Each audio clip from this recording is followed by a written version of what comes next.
can sit in any way that's comfortable for you, or stand even, or whatever you want. And when you're comfy, just close your eyes.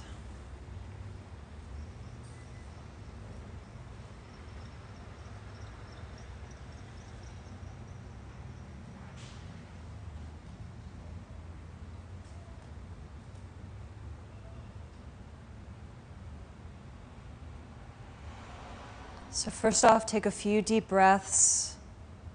Feel your breath fill your whole body and allow yourself to confirm that you're here.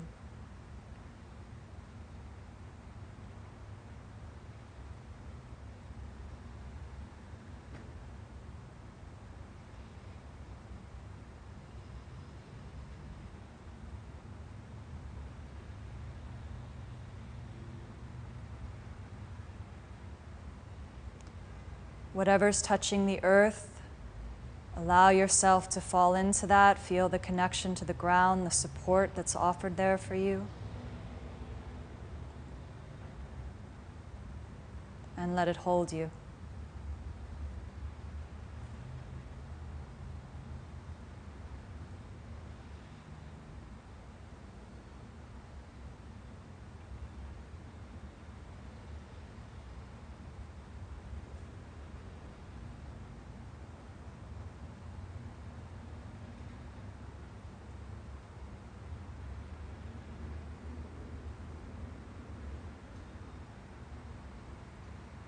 And just say to yourself as a wish or a prayer that nothing has to be different. How you feel right now is enough. All the sounds are fine, nothing has to change. You don't have to think differently than you're thinking right now. So offer yourself that gift. As I am, as it is, the whole world right now is enough. I can be here and move forward from here.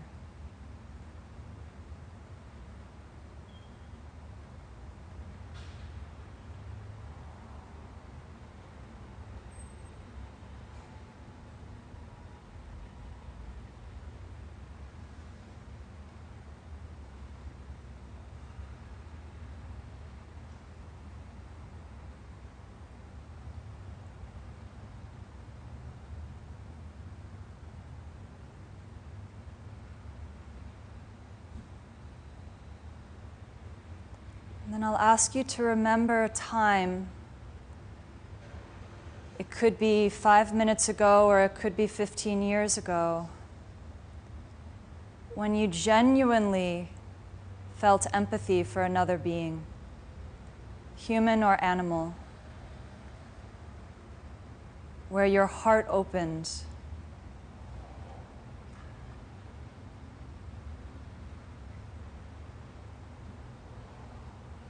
And chances are, whatever comes up for you right away is great. You don't have to second guess yourself. And just recall that situation, bring it back to your mind's eye.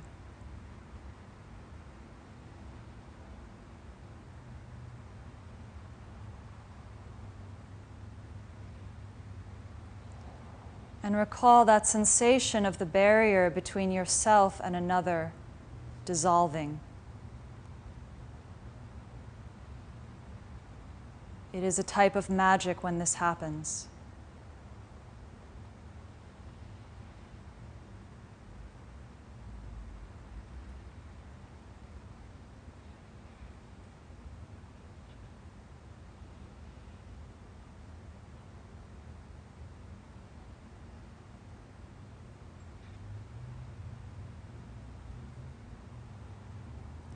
And see if we can rest for a moment or two in that space where our heart is open and the barriers are dissolved. So you can let the specific situation fade away a little bit. If you lose the sensation, recall the situation as a catalyst for you to enter this place in your heart. And then when you find it again, let the situation fall away and just rest yourself in that open space where there's warmth and tenderness and connection, genuine love, compassion, and wisdom. This is a type of wisdom when the separation between yourself and another falls away.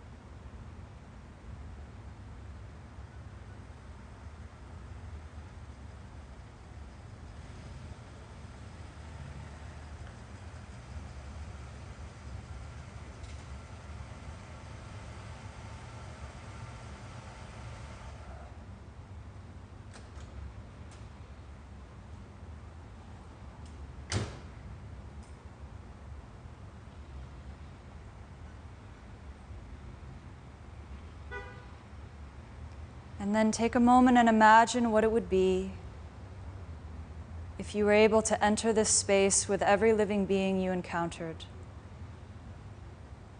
so that this quality of compassion, open-heartedness, warmth, unity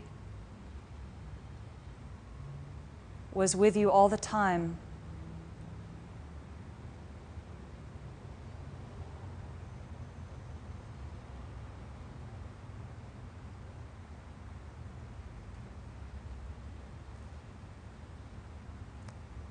That you are free of your self-consciousness.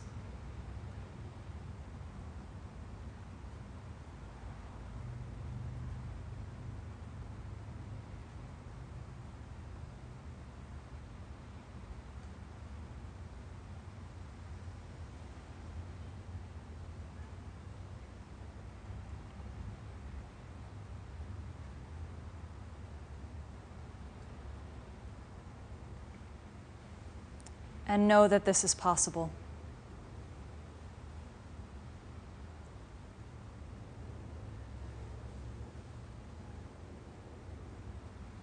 And think to yourself that you weren't wrong, whatever it was that brought you to this class today, whatever intuition it was right on.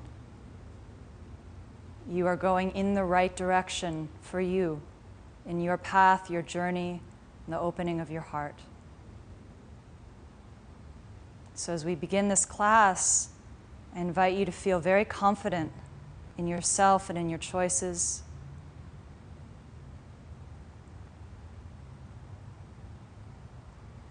And to meet the class and the others here with that open heart and that warmth. If we're able to rest in that space together for the next 3 hours, we've done all the work we need to do.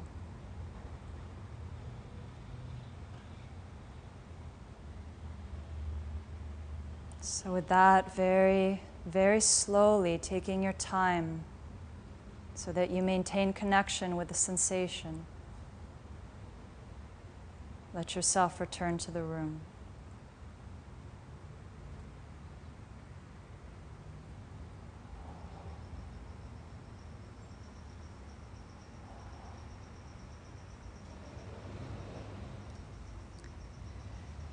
And when you're back, I would just ask you to take a moment and just write down a few words or phrases or images that connect to that space in your heart for yourself, so that you have something that's personal for you there, some words. It could be one word.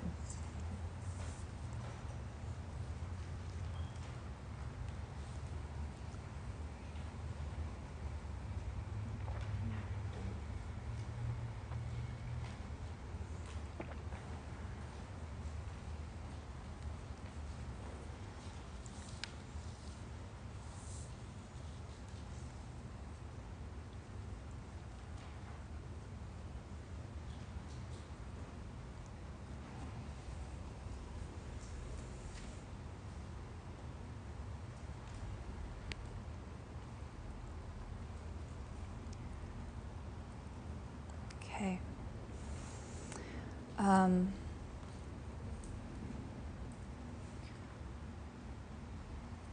So we're all here because we have a vision. We have some vision that is awakening inside of us. We share that together, and at the same time, it's also profoundly personal for each of us. So it's very key that we recognize that this impulse is coming from us, that we each chose to come here. This is really, really key in any spiritual practice, that you're identifying for yourself your own interest, your own, we would call it, in yoga, you would call it a wind, a lung, this sensation in you. No one dragged you to the center. No one forced you to come, right? I hope. If they did, we've got some problems. We can very easily fall off, and we begin to accumulate other people's interests as our own. And that can really be a detriment to our practice. So it's important that for each of us, every day, daily, through the day, that we're continually reconnecting with that wind, with that inspiration, with that sensation, or identifying that we've lost it, you know? And then sometimes other people can be beneficial. They can help us, they can inspire us, they can reignite if we've lost that space. But you can't actually discern who those people are who can help you unless you have a strong enough sense of what it is that's really coming from you, so you can seek out and say, yes, you're helping me reconnect with that, right? So this sensation, in Buddhism we would call it bodhicitta. Bodhi, awakening, chitta, mind, or heart. The heart and the mind are the same in the Eastern traditions. So the heart that is desiring or wishing to awaken to its true nature. What is that? Right? We can't speak about that in words. This is a sensation, this is a feeling, this is an intuition deep in all of our hearts and our guts. This is not a class about intellect or thought.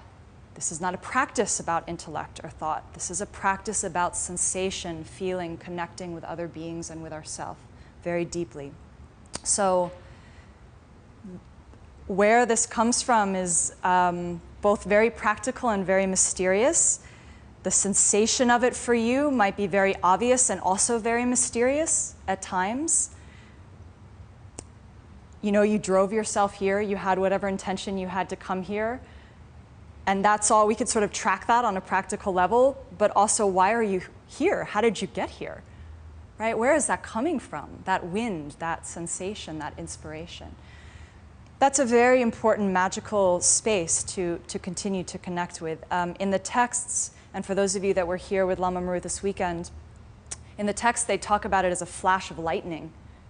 To have a desire to come to a class like this and to become more connected with your inner reality and your compassion is like a flash of lightning in a dark night. So we're in that moment of electricity. It's important that you connect with that flash of lightning, because there's extraordinary power in that, right? Even though it's quick, it's so electric. So we're all in that electricity right now, right? And hopefully we can, through the practices that we'll share here, we can sustain and grow that so that it's not lost. That flash of lightning is not lost, but actually it becomes illuminating for all other beings. So let's not take this moment for granted that we made it here to this class, that any of us even have this interest. Just that recognition is the beginning of a practice, to recognize that we made it here, and that's an extraordinary thing, that we have an impulse like this. There are many, many other things we could be doing with our day. And sometimes for those of us whose interests go towards this very easily, we think, well, of course I would do nothing else with my day than come to a center and hear about bodhisattva vows, right? But that's quite extraordinary. So I honor that. It's a very sacred impulse that we all have towards this. The great teachers throughout history have also not taken this impulse for granted, this intuition, this bodhicitta.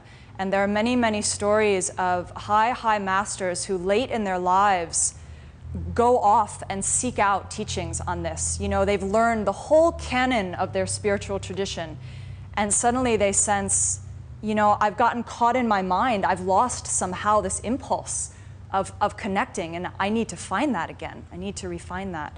So I've been strengthened as I've been reading the history of some of the great masters by this realization that even for them, this was sort of a mystery. You know, it was the highest thing to recognize where in the heart we can dissolve the barriers with another.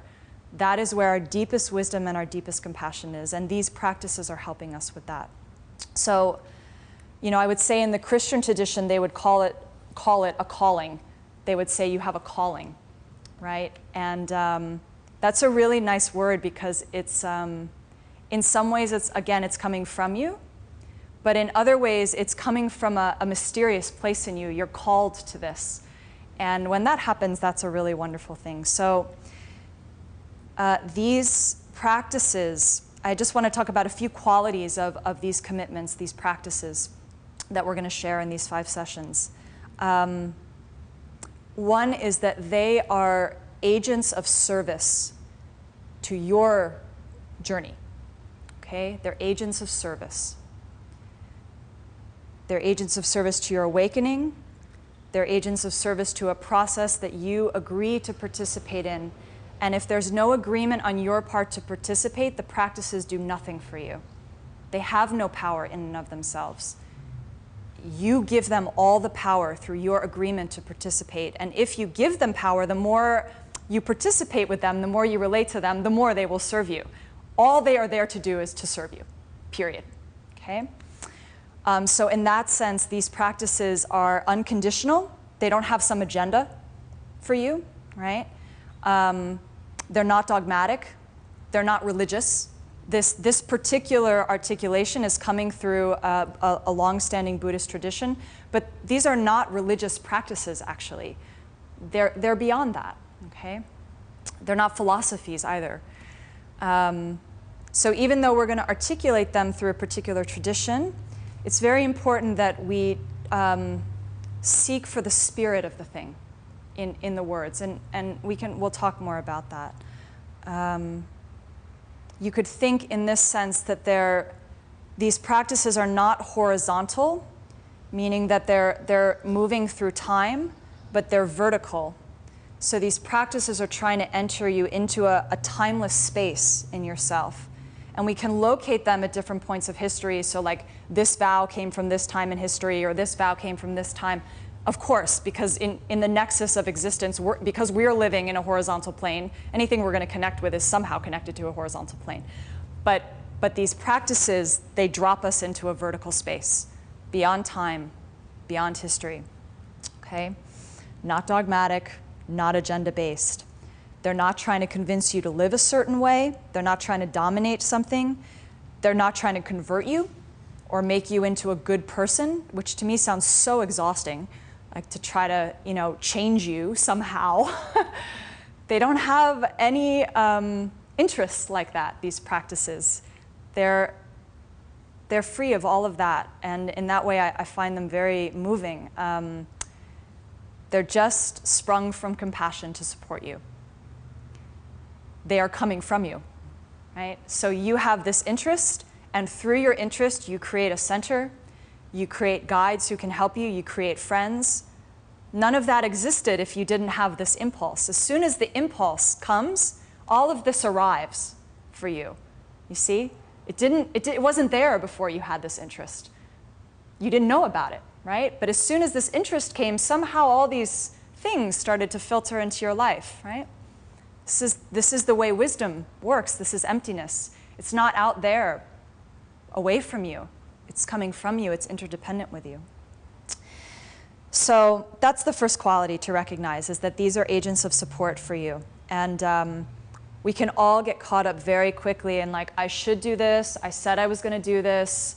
You know, I would be a good person if I did this. We all have those dogmas in our mind. Those are not helpful to our practice. So I ask you to continually try to connect with that authentic feeling within yourself, your own personal impulse. And if you're connecting with that, then you can connect with the real agent of service to help you with your practice. Then you might say, I should do this, but it's not with a burden sense. You can say, I should do this because I know this is going to help me in my practice. Okay? It's going to help me move towards what I want. The second quality is that these vows or these commitments, these practices that we'll talk about, they're meant to be enacted. They're not academic. Period. Okay, so nothing here is just informational, like for your information, just so you know. None of it is like that. It's every word, every syllable, every utterance of the Buddha, of an awakened being, is meant for direct practice in your life. And you really have to work out what that means for you, okay? Because we're very used to sort of taking in information and letting it go and thinking that if we understand the idea of the thing, we actually have had the experience somehow. And those are very different. It's helpful to understand. You know, I'm speaking, you're nodding. That's really helpful. But that's different from having the experience in your life, right? So I could tell you about a time that my heart melted and I felt the connection fall away and I felt, you know, authentic empathy. I could tell you that up the wazoo, but that really won't do that much for you. It might inspire you to look for it in your own life. But if you have the experience, right, you really have something to share and connect with. And I know we've all had that experience at some point or another. So they're meant for practice. I was in retreat recently and I really thought about this a lot, what this means, that you're always practicing. All of these teachings are meant for practice. And I was thinking about how practice is a verb. And all these other terms, theory, philosophy, thought, they're all nouns. There's no movement in them, right? So Buddhism is not a philosophy. Buddhism is a practice. It's all of these they're all verbs, which means there's movement, there's transformation.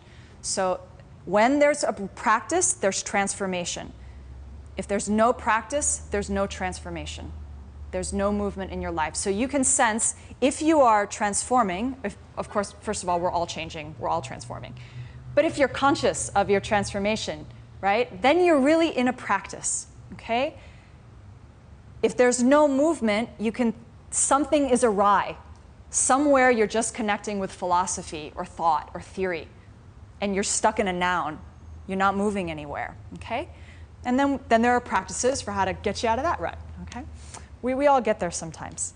So we're interested in action, we're interested in transformation.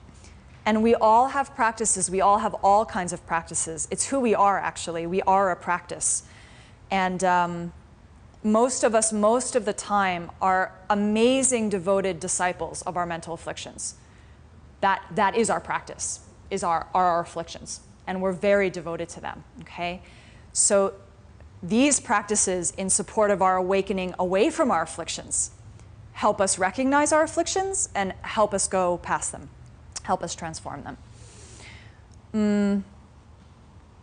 So it might be useful as we go through this course together, and you know, for you just in your life in general, to really sit down and ask yourself, what am I practicing? You know, and I would say especially those of you who I know are practicing, right, all the time. So you have some really intense spiritual practice. And to look at your life, and practice is not in the outer actions. You could meditate all day long and never practice, actually. You know, you can go cure cancer and not practice, actually. It's a movement of the heart. It's an awareness in the heart. And so you want to become sensitive to what that is so that you can be practicing all day long. And then you can meditate. Wonderful. It's really helpful to meditate every day. You know, you can watch your morality, you can serve other beings, you can come to the center to classes, you know, or you could just like sit and eat all day, but you could be practicing. And there are wonderful stories of the Buddha, you know, like looking at people and going, there's one I like in particular of this man who he can't stop eating. And he goes to the Buddha and he says, you know, I can't practice Dharma because I can't stop eating. And I just love eating. That's what I love most in my life, you know. And the Buddha says, great. He says, so here's your practice. When you eat, think of these things, touch base with this sensation, and he gives him this compassion practice for every time he eats. And the man becomes enlightened, like in a few months, you know? So it's not in the outer actions, it's in our inner space. Next quality, if the practices, if you're really practicing, then they will become personal. Okay, so these commitments, these actions, they have to become personal for you. They can't be something that I hand you. I mean, right now, there's something that I hand you. Even those of you that are already keeping, some of you are already keeping these vows. You have to keep asking yourself, how do I make them personal for myself? And that doesn't mean, and I'll talk more about this, that you sort of change it to make it work for you. You know, so if the vow says, don't criticize other people, and you go, well, it would work for me if I didn't criticize like this person, but it works for me to criticize this other person. That's not what I mean by making it personal, okay? What I mean by making it personal is that you try to sensitize to what it is to relate to yourself as you are, to really wake up to what is going on with you deeply. You know, there are so many feelings that we don't want to look at, we don't want to talk about, we don't want to deal with. There are all these feelings that we do want to talk about or deal with, you know, sometimes to our detriment, right? And all of these practices are meant to awaken us to what is really going on with us. So, you know, you might want one day wake up and just go, you know, I had no idea, but I am really angry. You know, or I had no idea, but I'm really sad about this or that, right? And, or you might wake up one day and go, I'm so happy. I just missed that because I was so caught up in this other thing that was taking up so much of my time that actually, 60% of my day I'm pretty happy. And then there's this like one situation, right? Or something like that. So make it personal for yourself. Don't change the teachings, but allow the teachings to reflect you and really wake you up to yourself. And then sort of paradoxically, but not really, is that these commitments, these practices are also not personal in the sense that they're not interested in your personality. These practices go beyond this lifetime. So when you take, traditionally, when you take bodhisattva vows, they say that when you die, you don't lose them. So these vows, and I'll talk about the vow in a minute, the sort of metta vow, but these vows are to have a complete evolution of your consciousness, that you commit yourself to awakening to your highest level of compassion and wisdom. That might take a little while. It might take a little while, okay? You might also be in such a ripeness of your mind that that might move very quickly for you in this lifetime. But that intention, that wind that I was talking about in the beginning, that sensation has nothing to do with your personality. That sensation is with you past this life, okay? And it is from that sensation that you take these vows. So these vows will stay with you. So we always say that chances are you've already taken these vows many, many times. And again, why would you have an impulse to come to a class like this, right? Somewhere, these vows are already in your consciousness. They must be. These commitments, these practices, these intentions are somewhere within you. So we're just here to remind ourselves. We're just having a review, a reconnecting, okay, a little reunion of our past practices. Yeah. So again, they're not conditional. So we'll just stay with those four for now. To think about. So these are agents of service for you. They are meant for direct practice in your life. They are meant to bring you into a very vivid and very active relationship with yourself. And they will stay with you as that self transforms. From this self to the next self to maybe lifetimes from now. Your personality, your outer form, they will stay with you, these commitments, and they will continue serving you. So in that way, it's really nice to think that already in your consciousness, you have these agents of service that are with you no matter what, forever, okay? Until you become them, really, till you achieve your goals. So I thought I'd tell you a little story before we kind of get into too much technical stuff. And then we might take a little stretchy break. I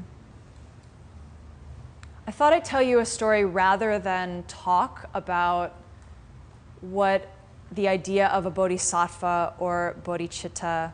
Are those words new to anyone, by the way? No? Okay, good. So this story is one of the Jataka tales. The Jataka tales are the tales that the Buddha told, the historical Buddha told of his past lives.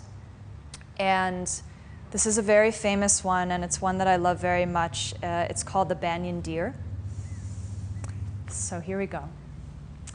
Once upon a time, the Buddha was born in India as a deer. And as he grew, he became a great stag, amazing, beautiful horns and antlers. And he became the king of a large herd of about 500 deer. And he was a very good leader for his herd. And around the same time that the Buddha was born, and he became known as the Banyan Deer. The banyan tree is a type of tree in India, right? So he became known as the Banyan Deer. And around that time, another deer was born who also became the leader of a great herd of, again, about 500 or so deer. And he became known as the branch deer. And the Banyan Deer and the branch deer lived in a large forest, in the depths of a large forest. And it happened that as the Banyan Deer, as the Buddha came of age and took over leading his herd, a new king came into the land, came to age in the land. And this king loved hunting, and he loved deer meat. So he would go on these grand hunts, these grand royal hunts, and would bring back lots of deer and leopard and boar and tiger, and they'd have these great feasts at the palace, and everyone would wear the animal skins, and they felt very opulent and powerful. And he would often go from town to town. This was a great kingdom. And he'd go from town to town, and he'd enlist the townspeople to come hunt. So he'd sort of rush through and say, we're on a royal hunt, everyone has to join me, you know. And the townspeople was sort of, it's their king, of course, so they would go, okay, you know, and they'd have to leave their fields. And then the king would kind of trample the fields. He really didn't like care that much, you know, and he was just on his hunt. And after a while, the people of the kingdom got together and they said, this is really not working. Number one, we're not able to work. We're having to constantly go on these royal hunts. And the king is trampling our fields. We can't get any of our work done. We're not producing our food, etc. And so they decided that they would build a huge deer park for the king, where the king could hunt. So they took all this time and they went into the forest and they, you know, scouted out a good spot, and they sort of made sure there was enough water, and they planted grass. And then they built a huge fence around this area of the forest. And they herded the deer, sort of lured the deer into this area. And they lured the herd of the Banyan Deer, and they lured the herd of the branch deer into this area. And then they locked a huge fence. And they said to the king, we've built this deer park for you. Please don't call us anymore. You've got plenty of space to hunt now. Just go do your thing, and we're going to go do our thing, okay? And the king said, well, okay, you know, I can deal with this. This seems okay. And the deer, of course, realized that they were trapped and became quite afraid and didn't know what was going to happen. And the Banyan Deer said to his herd, don't worry. We'll figure it out. You know, something will come. Something will be revealed to us, and everything's going to be okay. Trying to calm them. And so the first day dawned in this new park, and the king came, and so there was sort of a high wall and a fence, and the king came with his royal subjects, and they all stood on top of the wall, and they started to aim down to the deer, and you know, it's like totally available. And they start shooting, and of course there's like a crazy rampage you can imagine, and the deer are running around, you know, all the animals are running around, but 1,000 so deer are sort of going crazy, and they're wounding one another with their antlers, and so they kill a few deer and pull them out and, you know, go back to the palace to feast. And this goes on for a few days. just total chaos, total mayhem. And finally, the banyan deer and the branch deer get together as the leaders of their herds. And the banyan deer says, we can't go on like this. This is really not a way to function. We can't find a way to get out, but we also, our herd is getting injured, and we got to figure something out. So they think for a moment, and the banyan deer says, what if we draw a lottery each day, and one member of each herd goes each day and offers themselves to the king. And that way we won't sustain more injuries, we won't risk the possibility of more beings being killed, but we just offer the king one deer for one meal each day. And the branch deer agrees, and so they draw a lottery. And the next day when the king comes, there's one deer standing in the center of the big field, sort of shaking, but just standing there. And the king looks down and he goes, wow, these deer are smarter than I thought. Something's going on here. And he has an intuition of what's happened. And he's seen the two leaders, by the way. When he first comes, he sees the banyan deer and the branch deer. And he thinks they're so magnificent that he says to his subjects, don't kill them. You can kill anyone but the two great stags. So he's already acknowledged them. So he has them in his mind as these sort of majestic creatures. And he thinks, well, these two creatures have gotten together and they've made a plan. So he sort of, says, makes a declaration. And he says, I accept your offer. We'll kill one deer a day. We'll kill whatever you present a day. And he says this to his royal companions. He says, you don't kill anyone, but whatever deer comes forward. So now they have this compact, and this goes on for a period of time. It's obviously not ideal, but it's better than what was happening before. And then one day, a pregnant doe pulls the lottery. And the doe, and she's in the branch deer's herd. And the doe goes to the branch deer leader and says, I am happy to go forward, but it does not feel right to me that I should kill my own unborn child. That's not the compact. We'll be killing 2 deer instead of 1, and it shouldn't be like that. So we have to come up with some other solution. And the leader of the branch deer says, what do you suggest? You think it's like someone else should just go in your place? He says, these are the rules. We've made the rules. You've drawn the lottery. You have to go. It's horrible. I'm sorry, but I can't do anything for you. You have to go forward. And she's profoundly distraught. She goes over to the banyan deer and relays her story. Says again, I've drawn the lottery. I'm pregnant. This is not fair. There has to be some other way. There has to be some way to get around the rules. And the banyan deer looks at her and feels her situation, opens his heart to compassion for his situation, and he says, you're right. You don't have to go. Don't go now. Wait until your child is born, and then after your child is born, you can go.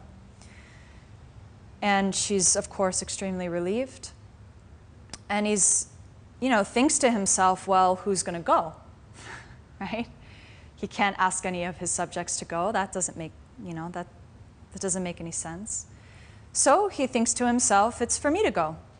I'm the leader, and I've released her. I've made the decision, and I will go in her place. So the morning comes, and he goes forward, and he stands in the field. And by this point, the king isn't even coming every day. He's sort of got other things, going on. And so he sent the cook. And the cook is there, and the cook sees the great stag standing in the field. And the cook's like, I'm not supposed to shoot the stag. I was told I wasn't supposed to shoot the stag. I don't know what to do, right? So he goes back and he says, you have to bring the king. We have a problem in the deer park. I don't really know what to do. I can't make a decision for myself, So the king comes and he sees the banyan deer standing in the center of the fields. And he goes in and he goes up to the banyan deer and he says, why are you here? I've spared you. I've already told you that you're spared. I won't kill you. I'm not interested in killing you. And the banyan deer relays the story to him and says there was a pregnant doe who chose the lottery, and it's not fair to ask her to come, and I'm the leader, and the leader should take care of their subjects, and so I've come. And the king is totally stunned by this, totally overwhelmed by this, right? And his heart shifts, and he feels this overwhelming sense of inspiration by what he's just witnessed, this deer do. So we can just acknowledge, first of all, this is a human having a conversation with a deer. This happens often in these stories, totally possible, right? We can have conversations with all types of beings, right? This is happening at the level of the heart, this level of intuition. This is not an intellect conversation.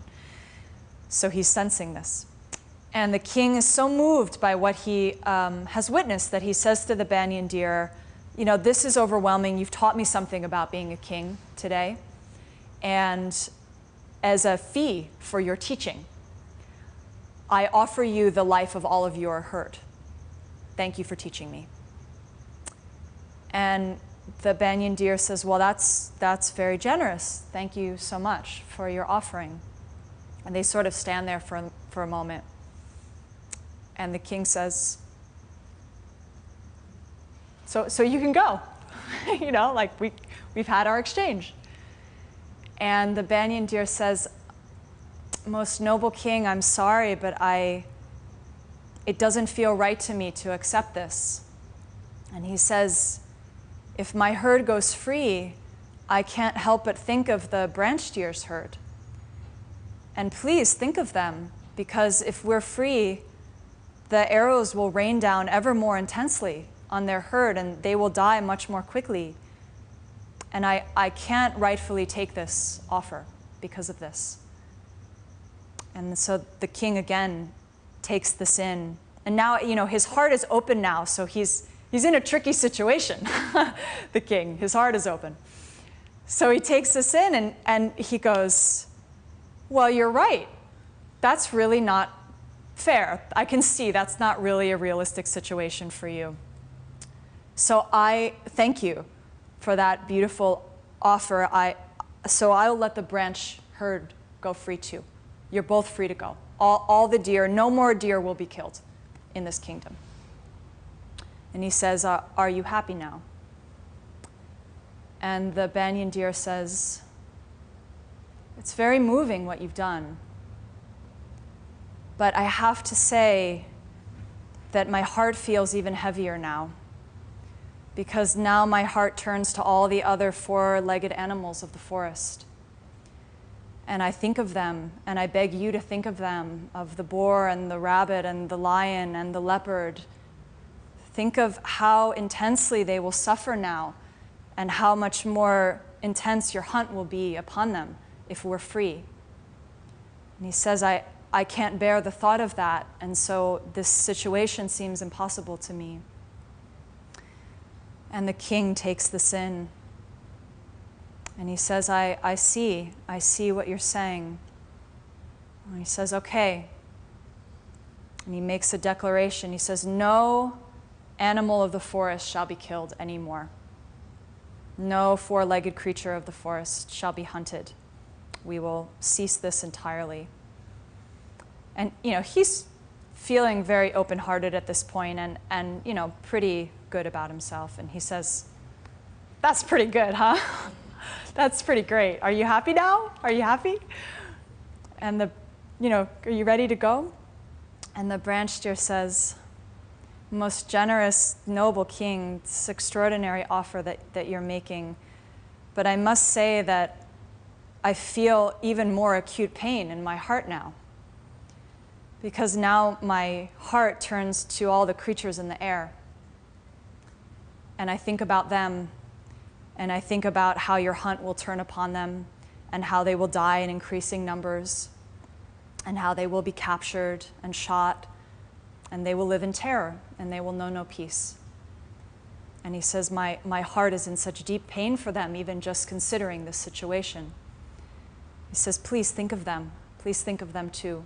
Think of their plight.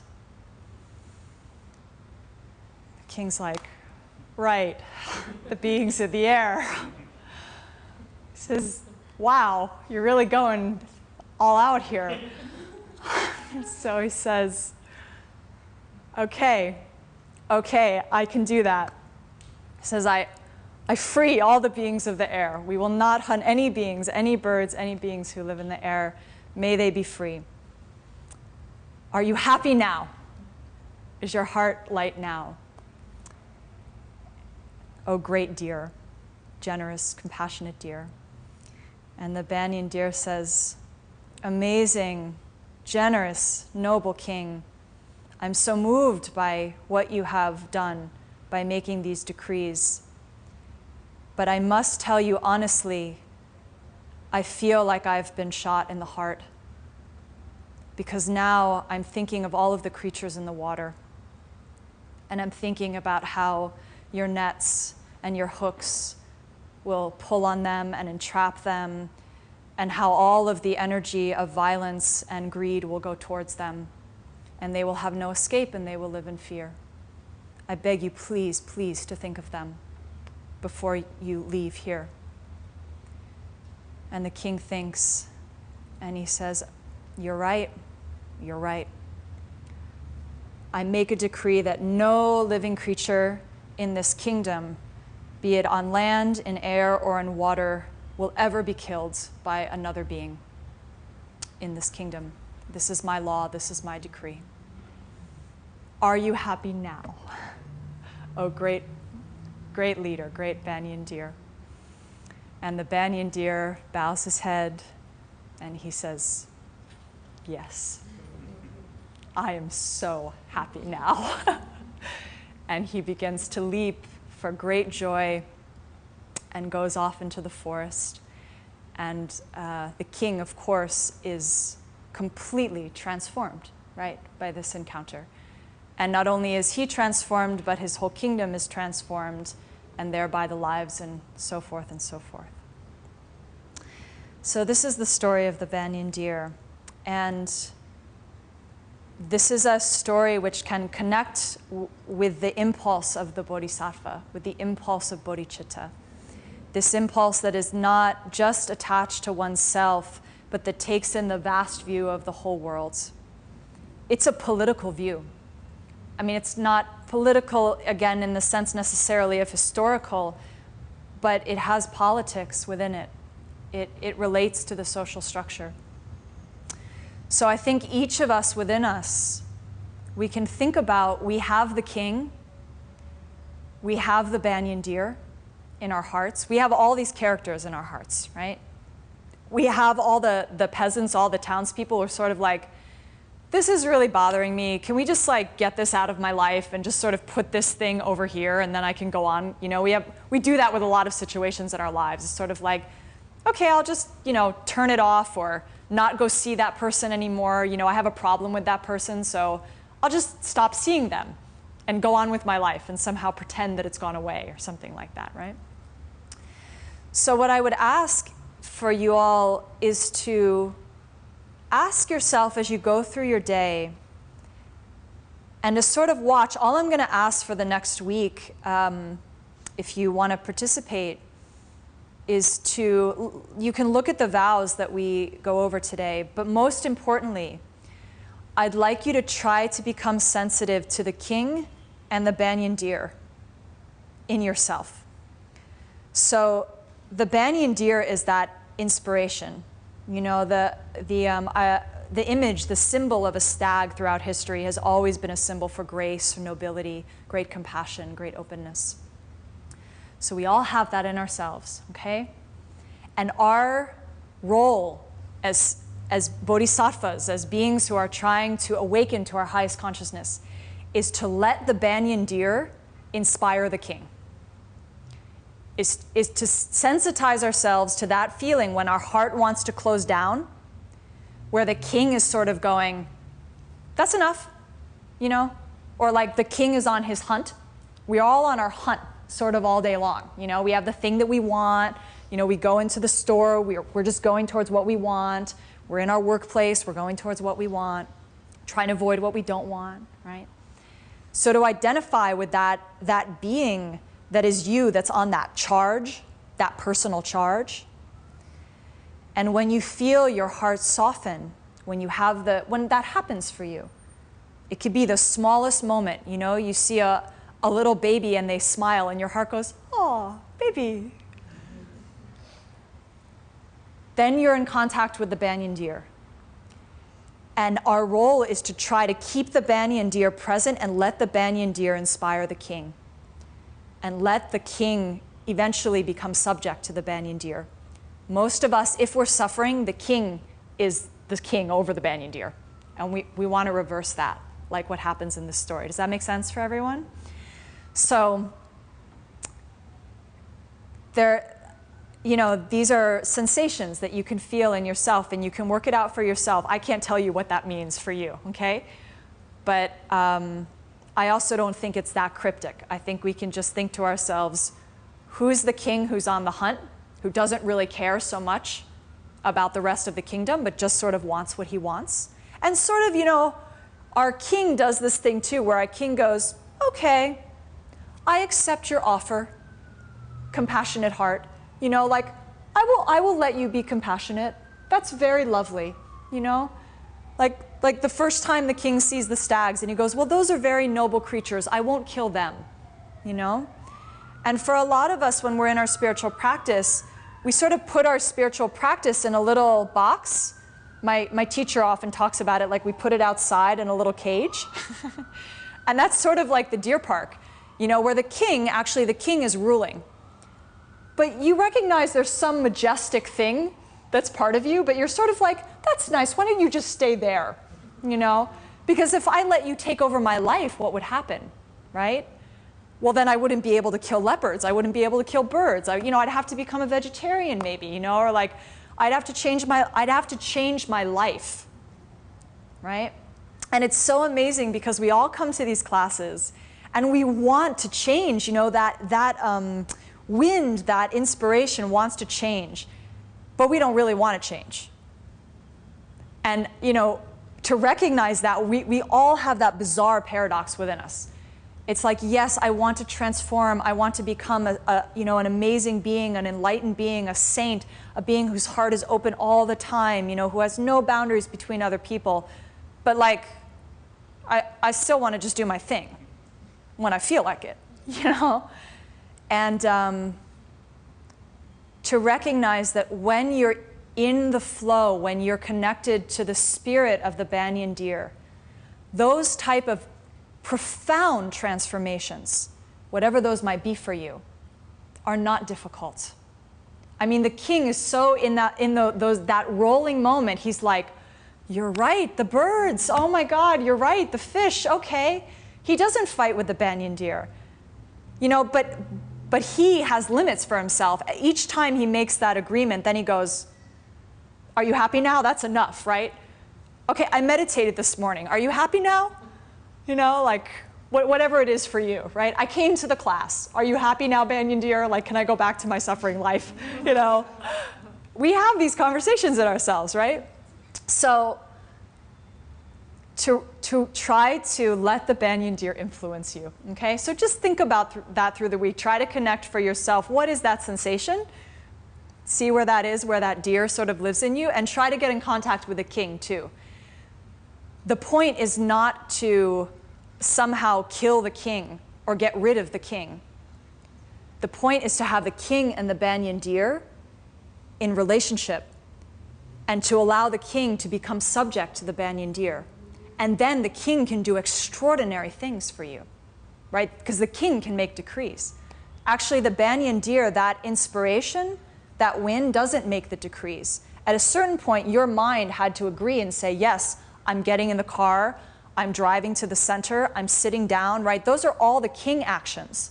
Or whatever, says, yes, I'm gonna arrange my meditation seat and put all those conscious actions, those are the king, okay? So we're not trying to kill the king, or queen. Most of us are women here, right?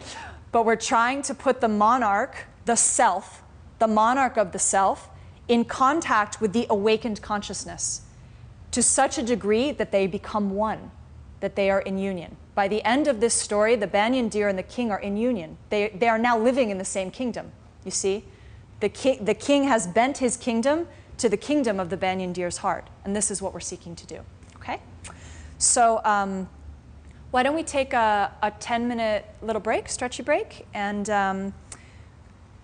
I just want to say, I don't want to sort of tell you what to do during this break by any means, but I would ask you to discern, start right away to discern during this break, what will keep you in touch with the banyan deer.